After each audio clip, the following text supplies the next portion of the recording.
All right, welcome everybody to this session of Emory in the Wake of Slavery and Dispossession. We are in the session Crafting Democratic Solutions, Situating Colleges and Universities in Community-Based Reparations Solutions. And I believe Jessica Cruz will be kicking it off. Yes, thank you very much for the introduction, and thank you everyone for being here. So bonjour, buenas tardes, and good afternoon. As was just mentioned, my name is Jessica Cruz, and I serve as the Just Futures Managing Director at the Center for Social Solutions at the University of Michigan here in Ann Arbor.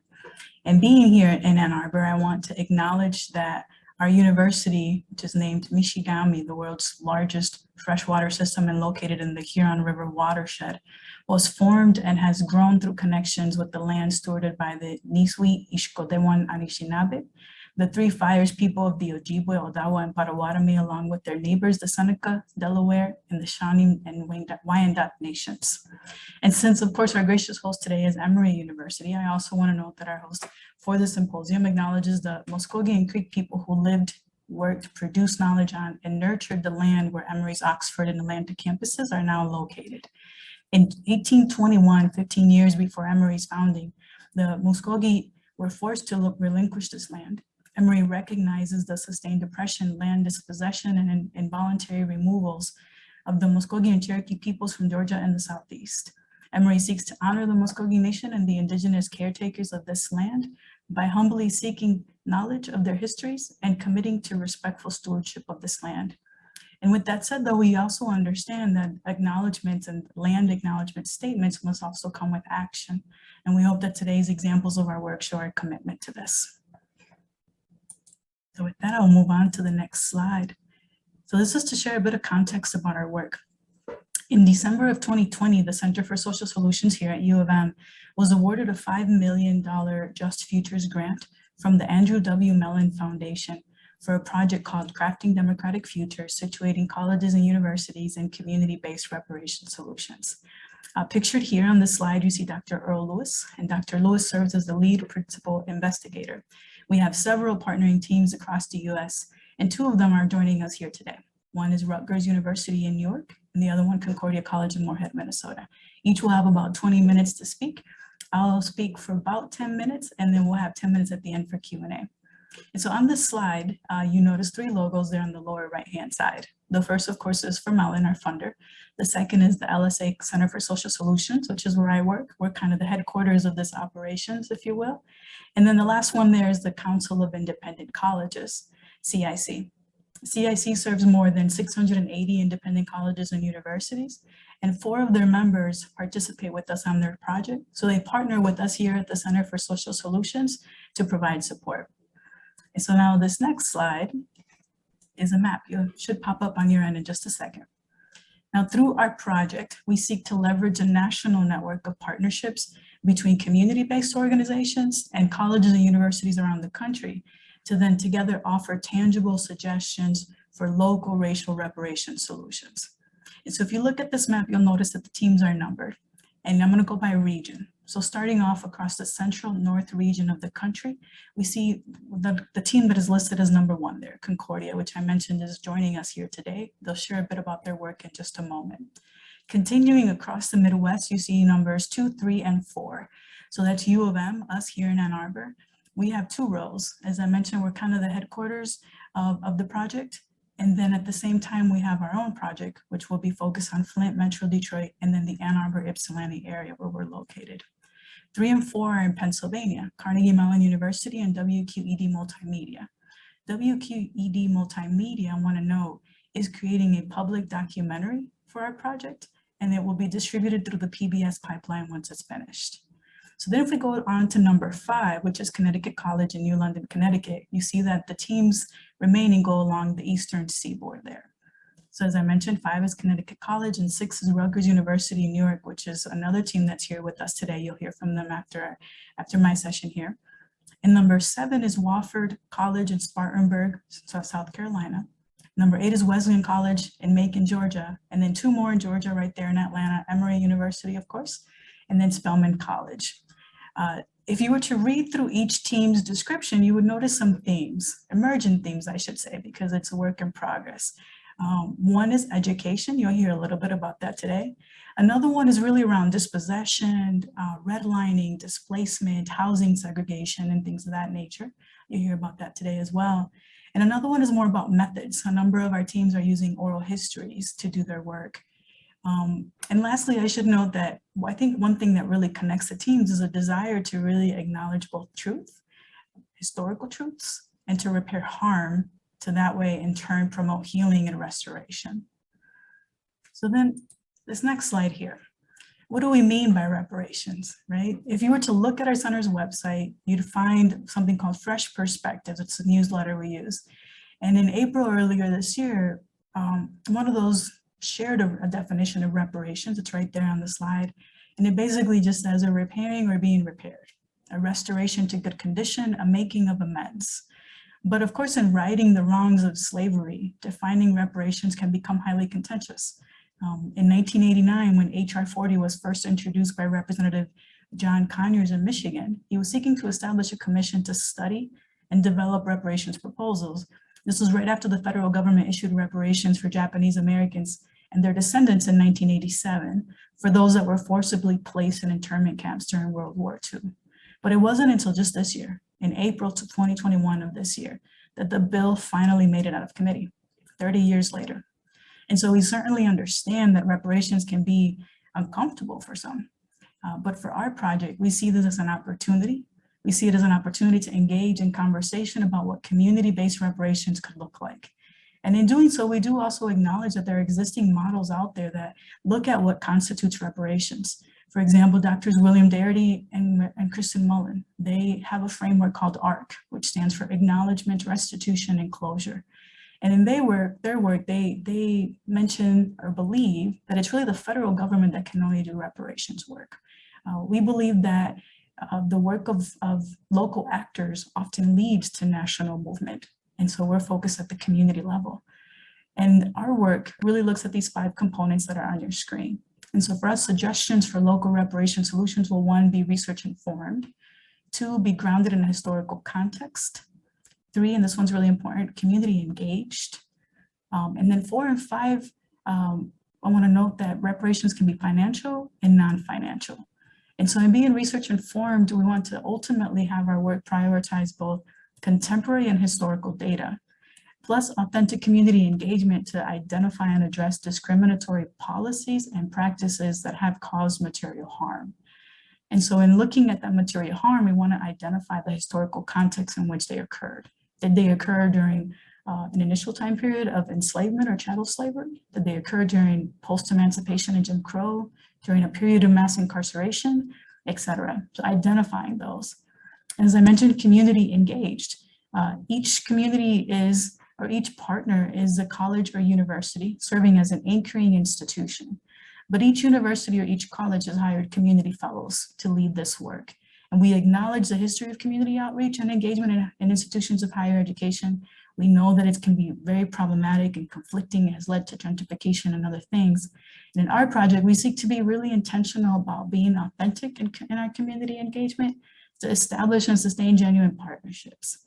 So community fellows play a very, very important role in this work. And you'll see that in the presentations as they continue. So as I mentioned, reparations can be financial. I think most people, when they think about reparations, they'll think about cash transfers, direct cash transfers. But I want to point out that these can also be non-financial. They can come in the form of education, services, mental health services, housing, etc. And to that end, I also want to point out an example in Evanston, Illinois.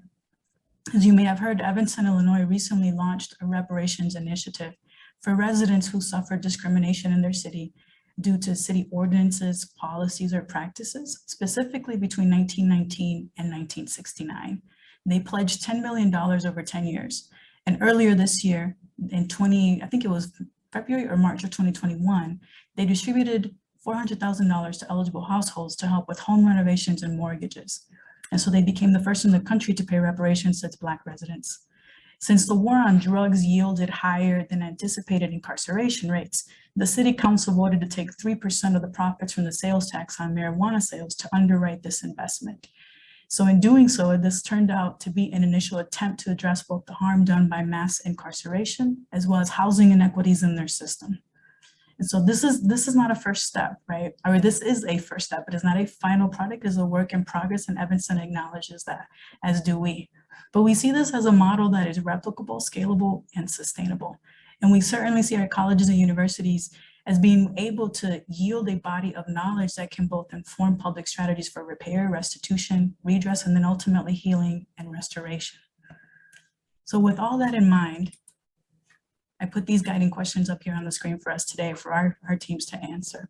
I'm gonna give a little bit of context first, and then I'll read these two questions and hand it over to Mark. And the context is that over the course of US history, public policies and other actions have negatively and disproportionately affected or impacted Black, Indigenous, and other communities of color. Indeed, data show deep racial disparities in areas such as home ownership and intergenerational wealth due to segregation and redlining policies, incarceration rates due to the war on drugs, educational attainment rates due to inequitable public school funding practices, and more. So given this context, please answer these questions in your sessions here. One, what kinds of material impact is your project seeking to address? Again, it could be things like wealth or income gaps. And how is your team working to arrive at an area of focus? What challenges do you face in advancing your project? That's one. And two, share a bit with us about the role of community fellows, public scholarship, and co-creating knowledge in your project. Also, what role do you believe co-creating knowledge might have in healing, in accountability, in advocacy, and ultimately in restorative justice? So with that, I will hand it off to my colleague, Dr. Mark Krasovic, who serves as the lead co-PI for the Rutgers University team. So Mark, you're up next. Thanks, Jessica. And hello, everybody. Thanks for joining us, and greetings from New Jersey. I am Mark Krasovic from the History and American Studies departments at Rutgers-Newark. We begin by acknowledging that our university and the city it calls home are located on the ancestral lands of the still living Lenape people. We pay respect to Indigenous people throughout the Lenape diaspora, past, present, and future, and honor those that have been historically and systemically disenfranchised.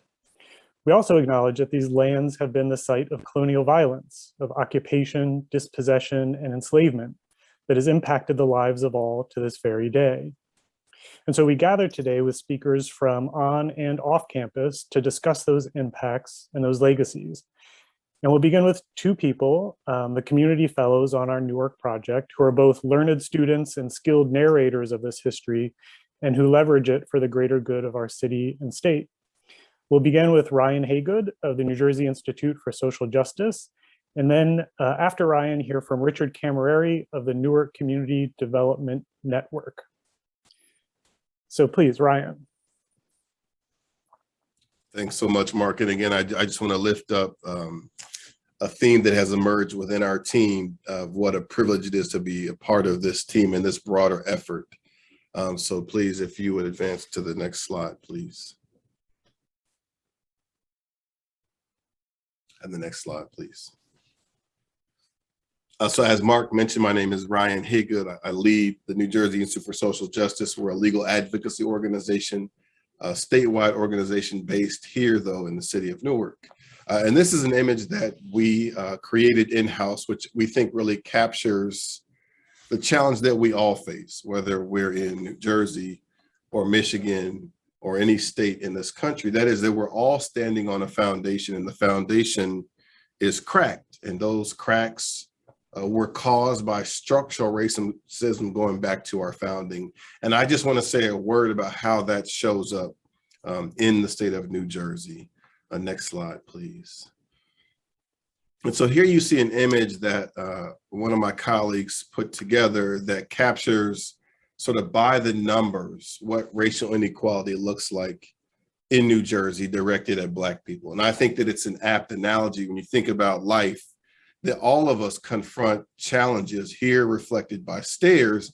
And the challenge for us is to confront and overcome the stairs or the challenges. But by the numbers in New Jersey, the stairs and the staircase is especially steep. And I want to lift up just one number that comes to us in the area of the racial wealth gap that was created by data culled by my colleague, Dr. Laura Sullivan, who leads our economic justice group. So if you would just look with me at the second slide, you'll see a number there that is $106,210 versus $179. That is the racial wealth gap for individual adults in New Jersey.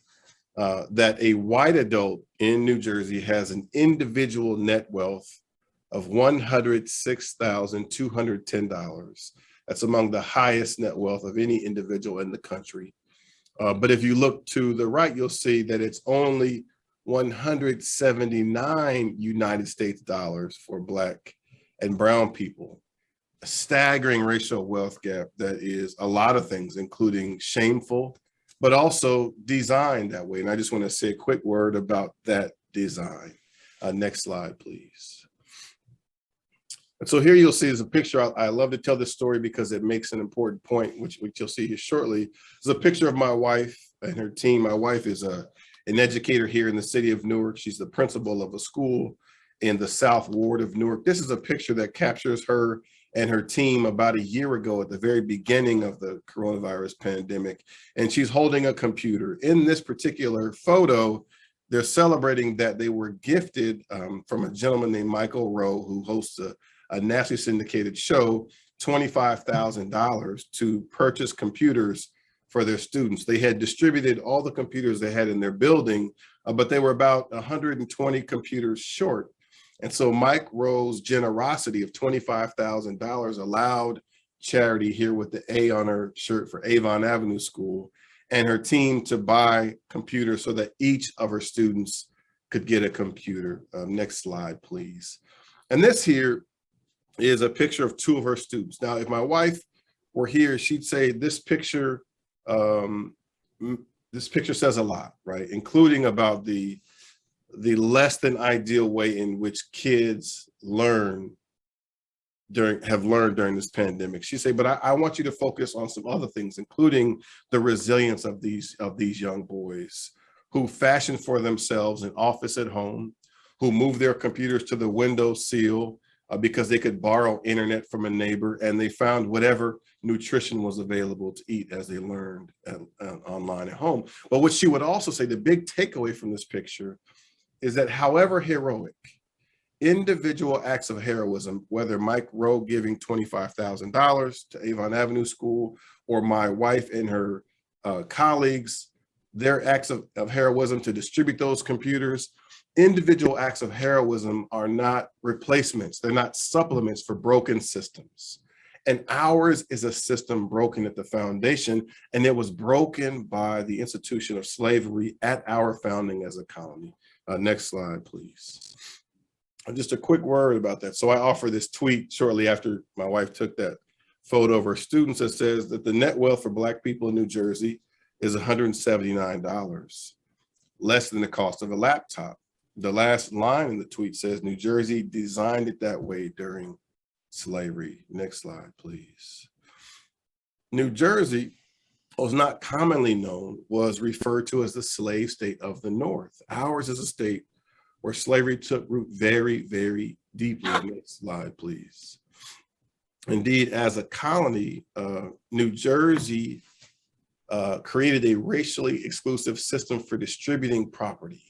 And that system at our founding incentivized slavery. So for each English white settling family that came to New Jersey, the colony gave each family 150 acres of land, and it gave an additional 60 acres of land for each enslaved Black person who worked on that land. Next slide, please. And it is that system that led to the racial wealth gap we see today, that there's a direct connection between slavery as it happened in the colony of New Jersey to today's racial wealth gap. So there was an effort about a year or so back to introduce legislation to create a Reparations Commission. The commission would do two things. One, it would recognize, it would grapple with the history of slavery in New Jersey. And the second thing, to Jessica's point, is that this commission would make deep recommendations around the kind of policies, practices, behaviors, and investments to be made to address that enduring harm. And this is a photo of the day that the legislation was introduced. Next slide, please. And then more recently, New Jersey celebrated Juneteenth for the first time as a state holiday. Folks know what Juneteenth was. We used Juneteenth as a way to advance support for the New Jersey Reparations Task Force. Next slide, please.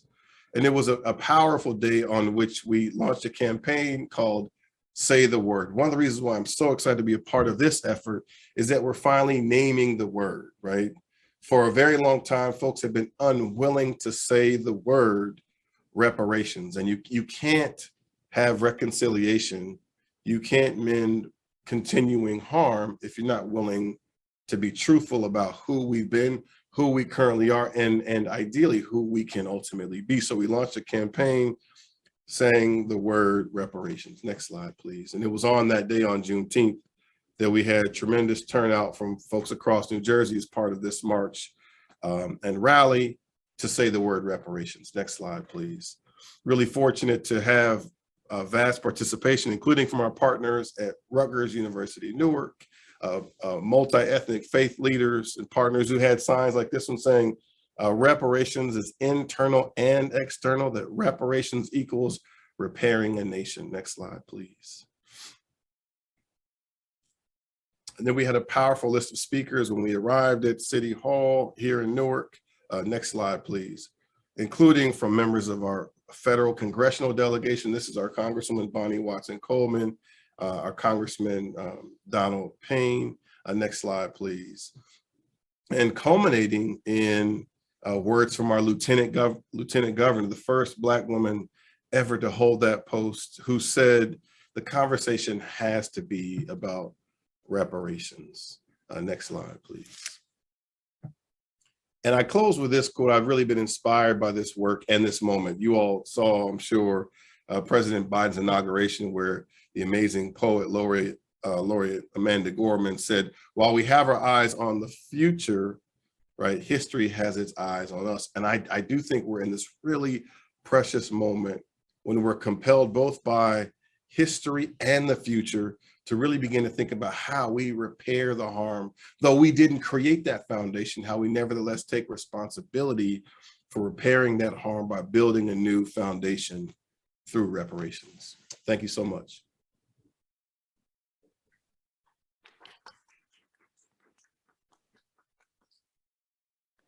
Thank you, Ryan and Richard. Thank you, Mark. Thanks, Ryan. Good afternoon, everyone.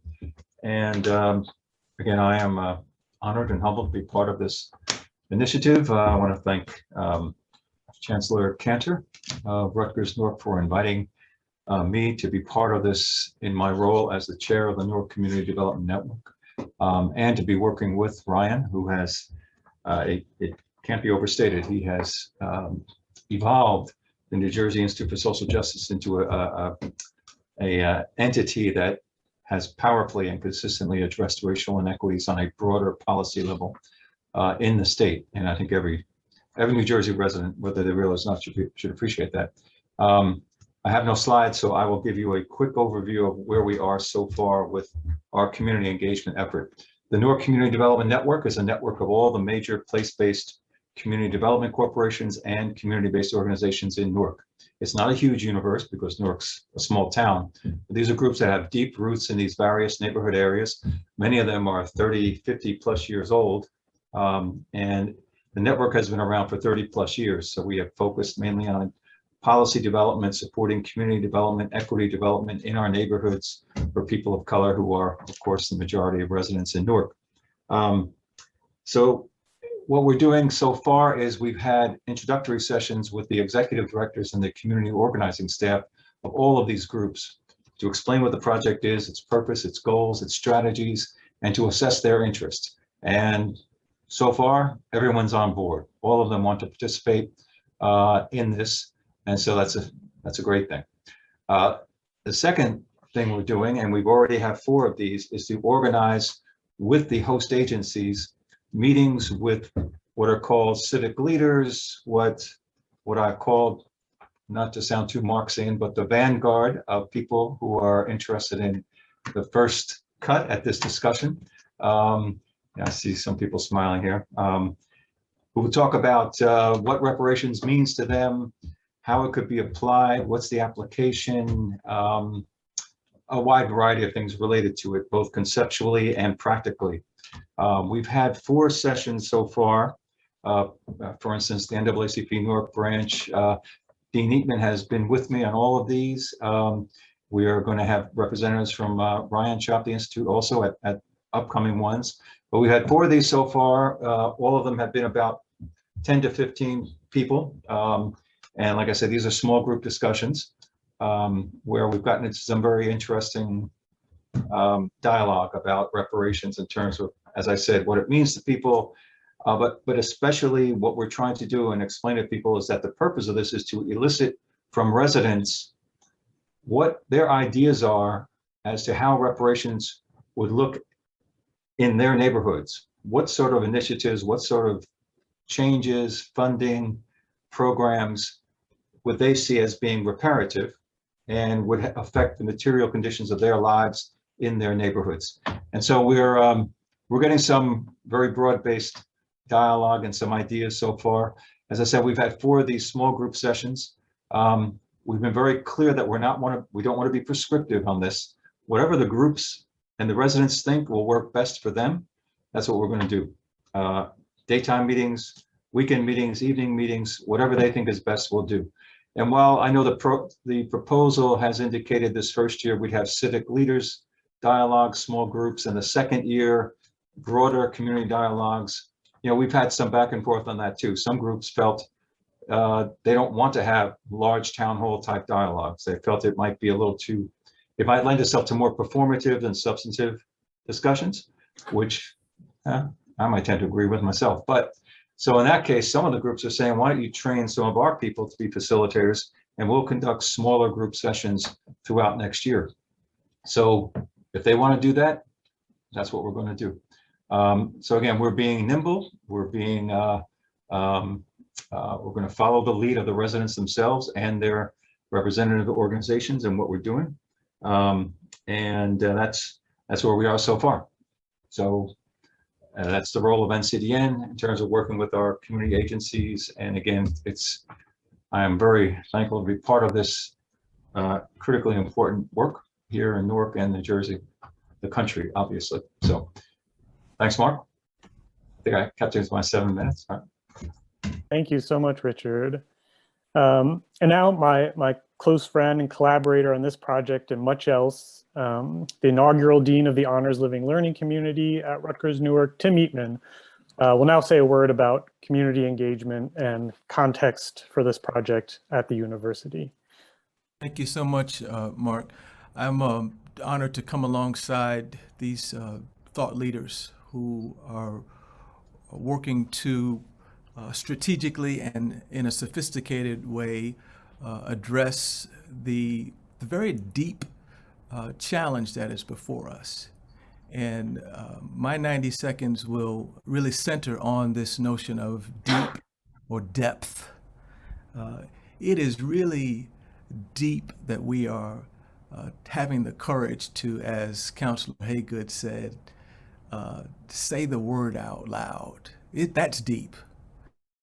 And Mark and I have discussed our shared chagrin about how prior to this work, we both in different ways have just dismissed the possibility that this work could really happen. And we know that we're in a special moment, and but it's really quite deep. And I've been embarrassed that my imagination wasn't large enough really to put the full press of my sphere of influence and work against the challenges of this notion of how we can repair in these significant ways. But it was about a year and a half ago when I joined a task force called HERE, Higher Education Reparations Engagement. That is a coalition led by John Saltmarsh out of the University of Massachusetts at Boston, where I began to get my imagination up a little bit in this regard. People that know me will know that it's a bit ironic that I didn't have imagination to really lean in on this because I used to run a national consortium called Imagining America, Artists and Scholars in Public Life, which I'm very proud of, and is also growing and weighing into these issues as well. But in the mix of that, and then with this project, I began to afresh understand what might be possible in terms of addressing the depth here. I know that we need at least 3 kinds of focuses on depth. And the first is deep fellowship. So Richard Cammarieri and I have become road dogs, right? Like we get on the road and we are like taking this conversation to the place that it needs to be taken so that we can hear from the people who can inform it best. But we're not doing it only as sort of folks related peripherally in transactional ways. Richard, I won't tell it all, but we have fellowship. Beyond the committee, we have fellowship between the university and the community. Counselor Haygood and I have fellowship, deep fellowship that is becoming deeper all the time. And we know that for an anchor institution, philosophy, for publicly engaged scholarship, actually, that depth of fellowship is a sine qua non. It must be. It has to be more than transaction. The deep fellowship has to be connected to deep thinking.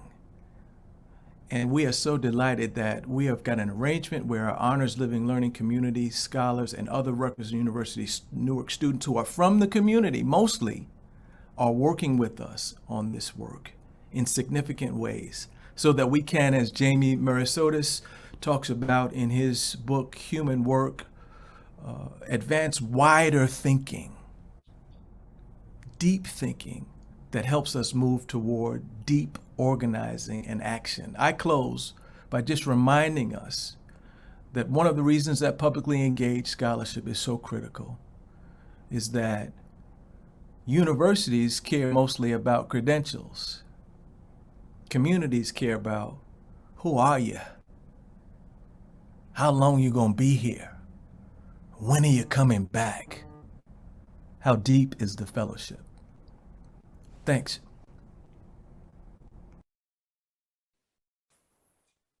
Right. Thank you, Tim, and thank you, Ryan and Richard, so much. So I'm gonna wrap up the Rutgers-Newark portion of this by talking quickly about some of the research we've been doing and how I've come to think about the historical research. I'm a historian, and doing local Newark and Newark Metro research, building an archive, is how I spend most of my time on this project. And I do this with a wonderful team of student researchers that Dean Eatman just referred to, for whom this is a great opportunity to expand their research skills and historical knowledge, or in some cases, to begin that learning process. And our research efforts have been running in parallel with the effort to organize these community dialogues that Richard just described. But we plan to cross those paths soon to bring our research efforts into dialogue with the different community constituencies with whom Richard and Ryan help us connect. And when we do, we university-based researchers will not show up empty-handed. We've begun the research already, but nor will we show up, having figured everything out either. We'll in fact be looking for new directions based on the knowledge, the interests, and desires of those we meet.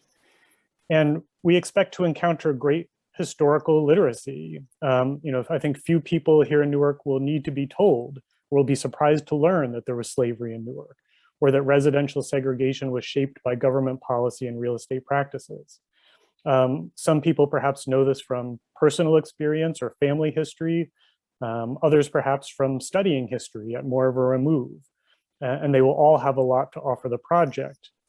But in this context, we as university researchers ask then, what do we have to offer? And it seems to me this early on, at least, that our research efforts come in somewhere between, on the one hand, the level of personal experience, and on the other, level of this knowledge of broad historical trends. And that is, we come in at the level of local history and archive building. So we've been sharing some of our early archival findings, an example of which is on the screen now, in a limited way already. And the impact they seem to have on people is sort of remarkable and powerful. So, you know, for one thing, for example, it's one thing to know that slavery existed here. I think it's something more to also know the name, or at least the given name, of an enslaved Newarker, to know something about his appearance, about the type of work he did, the skills he possessed, maybe to infer something about his personality. And what I'm most interested in is this moment of encounter between existing knowledge and then seeing that knowledge embedded in the archive, you know, in the historical record, and how those encounters potentially deepen everyone's knowledge, you know, university researcher and off-campus knowledge bearer alike, and potentially deepen the case for reparations. So next slide, please. And a final example, you know, there's power, no doubt, in knowing about restrictive real estate practices and government policies, and in knowing that this all plays out in the shadow of an initial 17th century dispossession. But I'm hoping that there's even greater power in seeing those things, you know, in action, in print. In this case, in a real estate ad, selling housing in a restricted neighborhood in a North Jersey suburb, Hohokus, whose name reportedly derives from native languages, but whose exact origin is disputed. So thank you all so much, and I'm delighted to pass it on to our good friends and colleagues on this project in Minnesota, Jim and Ricky. Thanks so much. Yes, and thank you, Mark. And I would just want to reaffirm that it's been wonderful to work with Jessica and the other teams that are part of this grant program. And it's also been great to get to know the folks at Rutgers-Newark, and we've had a lot of fun with them and learned a lot from them.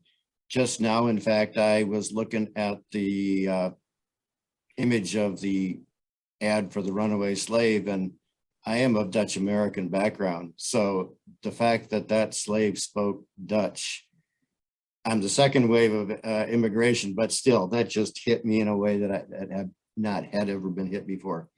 Okay, to Concordia College in Moorhead, Minnesota. We are just across the Red River of the North from Fargo, North Dakota, and the land that the college is on is governed by two specific treaties for the same general area of land, but two different groups.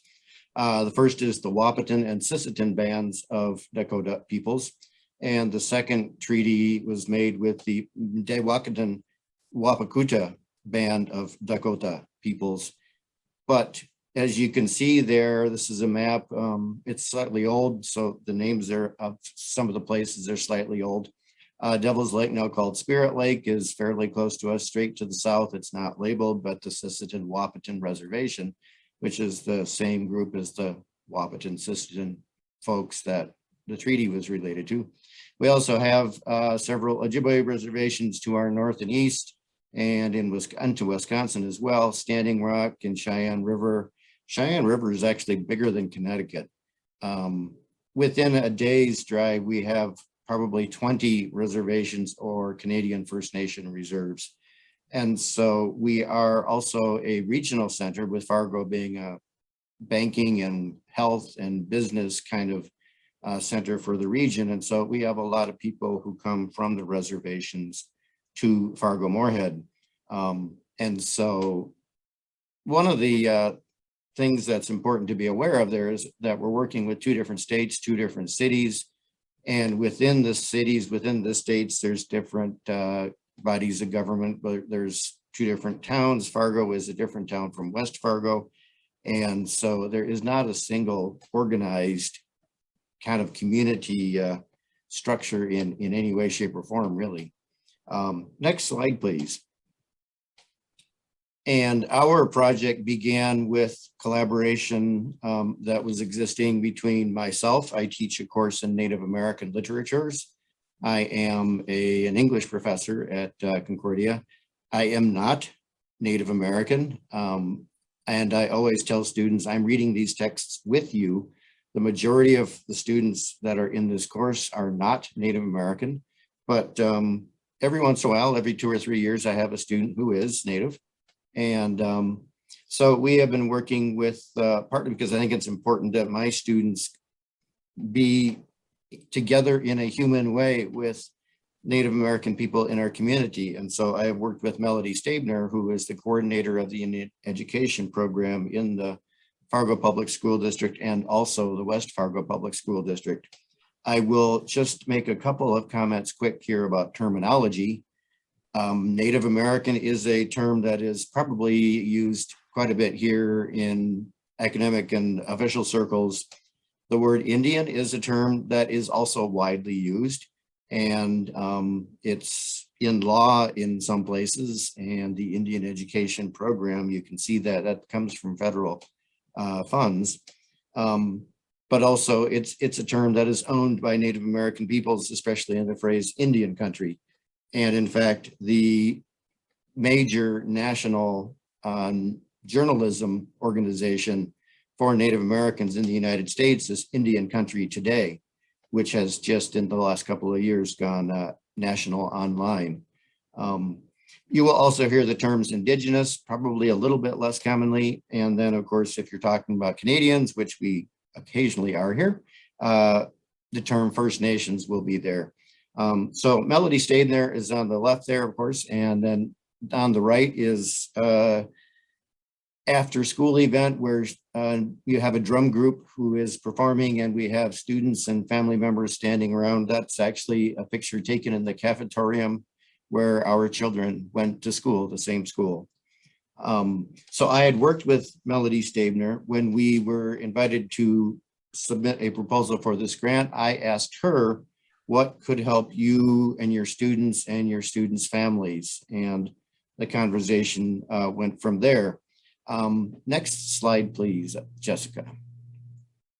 And Melody and I worked with initially a group of 9 community leaders who represented a variety of different backgrounds, and eventually that was expanded and made slightly more formal to what we now call our community panel. And represented on the community panel are people who are of Anishinaabe or Ojibwe background, Anishinaabe with the G there is plural.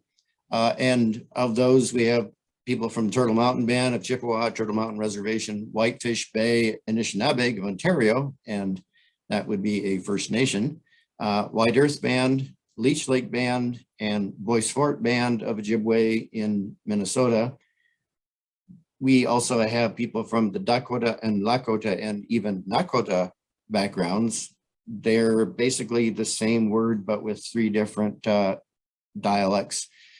We have a Dakota member from Standing Rock Reservation, a Lakota member from Pine Ridge, a member who is from Sioux Valley Dakota Nation in Manitoba, so again, a First Nation, and then Yankton Sioux, which actually the term Sioux is an Ojibwe insult for Lakota people, but it's a term that is put into United States law because it's how the tribes are named.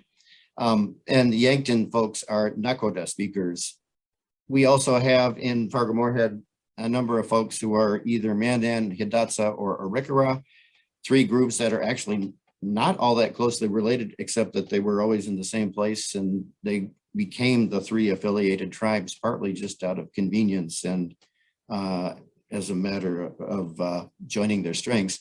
And then Crow Tribe of Montana. Now, the variations in the backgrounds here is again important because we have people from quite a number of different backgrounds, and we have people from reservations where there was oil discovered on land, and so there's more money available to some of those folks than to some others.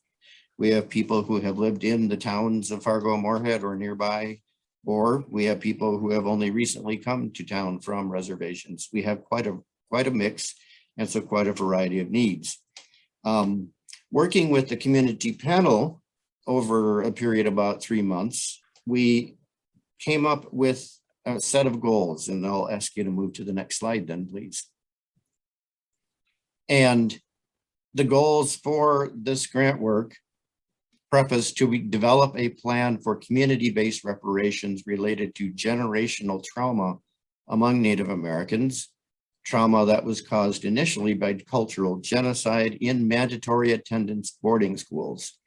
so that we can, first of all, promote much needed healing for Native American families, improve the educational situation for Native American students in our schools, improve service providers' understanding of Native Americans' challenges, and kind of a sub-goal, adopt a trauma-based approach in order to help Native American families to trust and use services designed to provide assistance.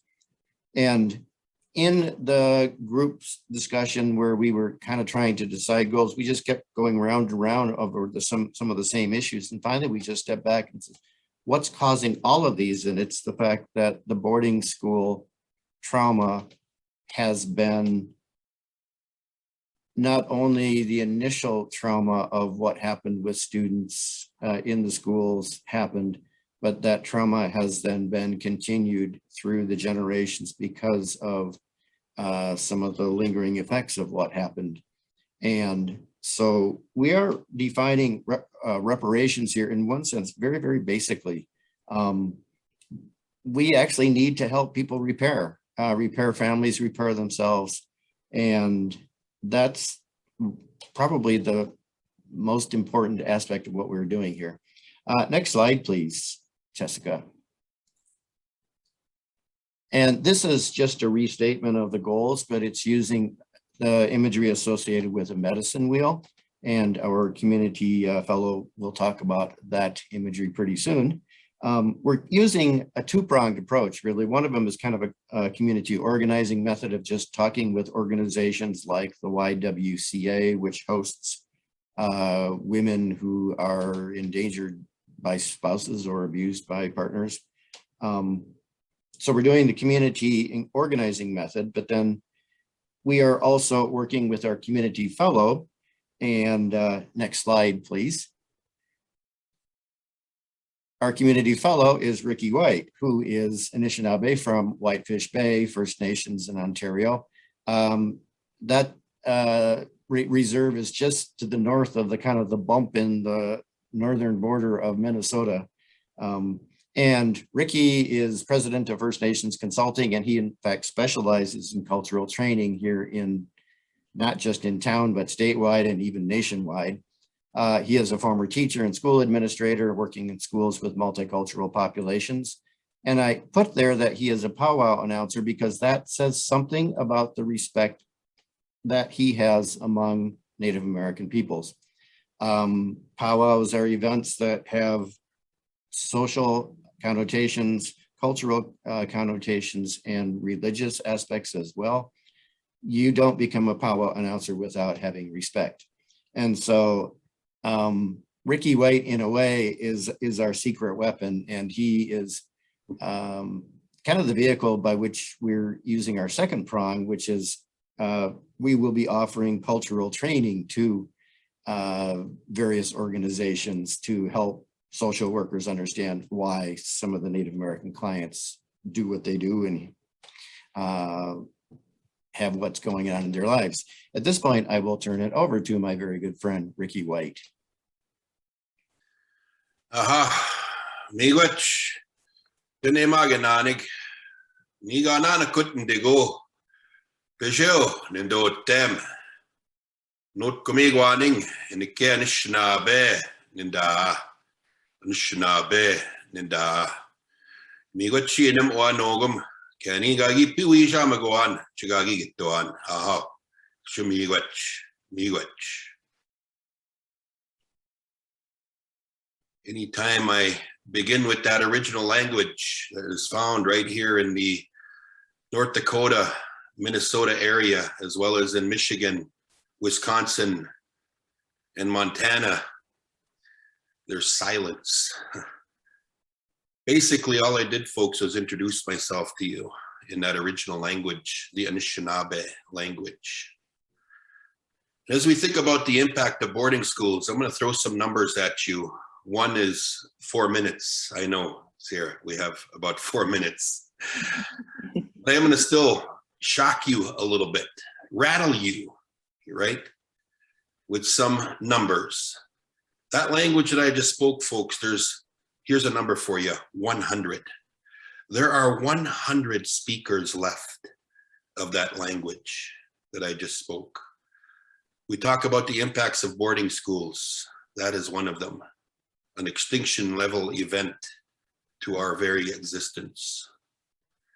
Another number, folks, and I have this hand drum here with me to give me a little strength as I speak to this account. 6,504 as of yesterday. Children that are found currently in unmarked graves in Canada at the residential school and boarding school sites. Some 200 or so sites that are being investigated in Canada. And folks, 367, another number for you, 367 of these same type of schools right here in America. And it's only a matter of time where that ticker goes from 1 and likely to be equalized with that 6,504 children found in unmarked graves, folks. The impacts, the lasting effects of residential schools is a very close subject to me. You know, another number that I'll throw out at you, if we think about 200, and think about that in years, folks. And this was a recent, this was a bunch of social workers that got together, and this number came out that 200, imagine yourself and your families. Right now, you're sitting there in this audience, some 56 of you and my colleagues on the panel. Imagine your family as living, surviving alcoholics generationally for 200 years. What would your family look and feel like, folks?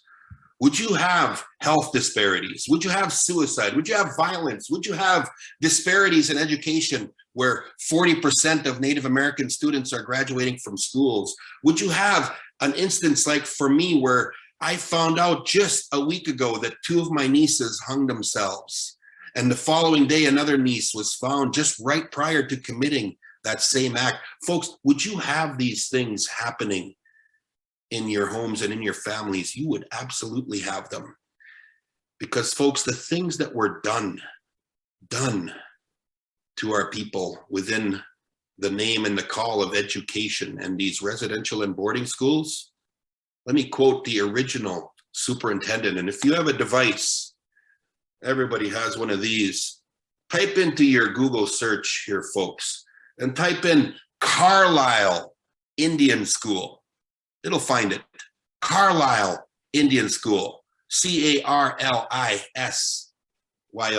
folks. Carlisle Indian School, one of the original residential and boarding schools here in America that was opened by Colonel Richard Pratt. And upon opening that school, his inaugural speech, folks, was "Kill the Indian, save the man." This was 1879, folks. The last residential school that closed in Canada, 1997. I myself at age 50, folks, another number, age 50, attended a day school up until 3rd grade. My dad, upon arriving, when he was taken away from his family around the age of 12 and not even allowed to go home, folks. Imagine these formative years, these young years of your life, and his 8 brothers and sisters who were also taken to these schools. And upon arriving, their hair cut, right? They're loused and they're beaten for speaking their language. They're beaten if they don't recite the Lord's Prayer properly. And folks, in the cellars of every one of these schools, because they had cellars in these schools, there were things that were also done, and they were done to my dad as well. He didn't just suffer the physical beatings, right? The emotional distress of those, things that were done to him just because of the color of his skin and who he was. But folks, he was sexually assaulted, molested, and abused. And he died in a bottle, January 3rd, 1999. And yes, when I say died in a bottle, I grew up in an alcoholic family.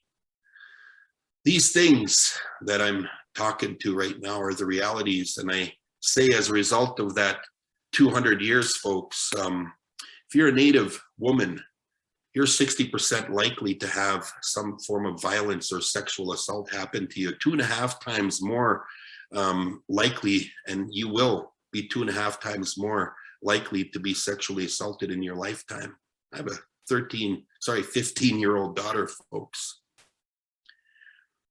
And there's things that have definitely happened. And so this journey with Concordia University, I was delighted to hear that the reparations of sorts were to work on healing and advancing the knowledge, the knowing, because I guarantee you, those of you in the audience, if you're like the hundreds of students and teachers that I have trained, and as I've introduced this topic and shared this storyline, I can't believe this happened. And I can't believe this happened in my own backyard. Yes, folks, it did. And Native Americans, American Indians, Indigenous people, by the way, if you want to call us by our true name, find out what language we spoke. So you can call me Anishinaabe, okay? Right? But folks, we are the living descendants and orphans of all of those things that absolutely happened to us in the name of, again, those boarding schools. And the societal challenges, those things that I named, would you live as a result of having that 200 years of alcoholism? You would have all of those, and you would currently be suffering with those as well today. So what we're doing, again, education being that platform, is to educate, to share this story so that more people know and that more people can absolutely help make a difference. And there's things happening. We're proud to announce in North Dakota Bill 2304 that requires all schools and school districts, K-12 and post-secondary, to infuse more Native content into the program. Because folks, that language that I spoke to you, if I was Norwegian, hey, a lot of Norwegians here in North Dakota, and guess what? If I wanted to relearn my Norwegian language and culture and find everything about myself, I can hop in a plane, go to Norway. It's spoken fluently there, and I can relearn it all I want. We have nowhere to go, folks. This is where we are. So I know time is there, and I wanted to just end by just saying this. The knowing that is happening, the understanding that is going to happen as a result of this entire process is one that I look forward to, and I know will need to happen long after I am even gone. So I want to just say it to me, I was going to sing a song, but we'd be well into our time here. But I wanted to say it to me, even with the sound of that beat, it helps send the spirit of the work that all of the schools are doing here. So again, miigwech means thank you, and I thank you for this opportunity. Yes, thank you. I think we want to hear the song, All right. right? Yeah, I think everybody's okay with letting go of some of the time to hear the song. Thank you. Well, before we got on this call, folks, I joked about Chief Wahoo, and I love Patrick Mahomes, but I absolutely cannot stand the message that Chief Wahoo and the moniker of the chief sends and educates the entire world with, that chant and the representation. That is appropriation, folks, and that's a poor cultural intelligence that we're trying to share. The song that I'm going to share is a song that I composed. I'm a member of the Whitefish Bay Singers. You can Google that too, folks. YouTube it. You'll see us. This is a song that I composed during this time of COVID, during this time of strife and really kind of hurt that's happening throughout the country. And the words of the song is, Gajowen enigo nan, right? We need to have a little more love and care for each other.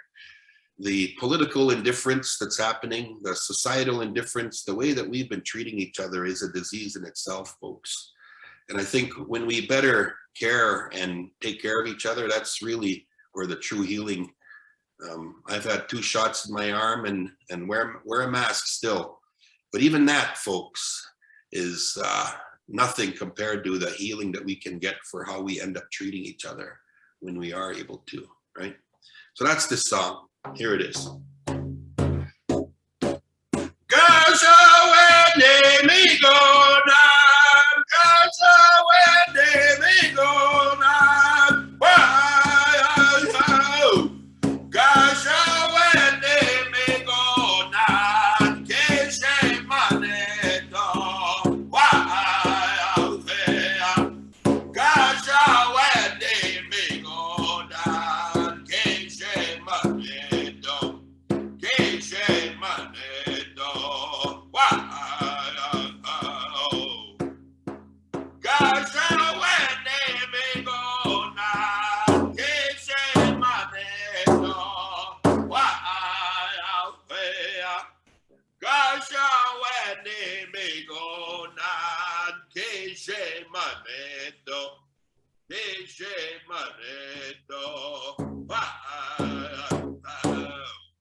Thank you. Thank you so much to our panelists and wonderful audience, both in person and virtual. We have exactly 2 minutes. If anybody has a short, sweet question or additional comments from our panelists.